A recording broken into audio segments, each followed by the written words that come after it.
Office politics. Many times we might cringe when we think about problems at work. You might like your job, but not the drama. And this is what Blanca Cobb, who has a master's degree in psychology, and I are talking about today. And October happens to be Workplace Politics Awareness Month. Blanca, let's jump right into it. What are some examples of office politics? You might think of the usual like gossiping or blaming or even stealing credit, but did you realize that some people actually spy on their coworkers to figure out what they're doing and how they can use it to their own advantage? Or they even might withhold information that could help everybody on the team, but they keep it to themselves. Why? Because they're only interested in them getting the advantage and moving ahead. And how do we tend to get caught up in all of this? There are a lot of different reasons. Sometimes people don't even realize they're getting caught up into something until it's a little too late, or they know that one group at work seems to be more influential than others. And so they just kind of join along the crowd.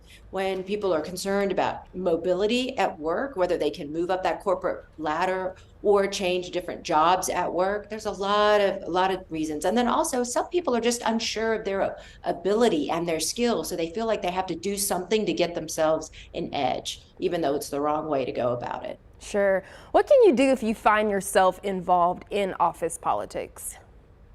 Well, if you just happen to walk into it, as the saying goes, this is where you really just need to stay neutral and figure out, like, and ask yourself, how did this even happen? If it's something that you have put yourself into and it kind of bites you later on because you get caught up in it, then this is where you have to accept responsibility. What have you done? Who have you hurt? How can you fix it and make sure that you make a long-lasting change? If it's a situation where you're just not sure about how you got involved, having clear boundaries to everybody at work about what you're willing and not willing to participate is a great way to go. Also, make sure that you have open and honest communication. You want to clear up any miscommunications that are out there. And then also, if there's a problem, this is where you can really be proactive.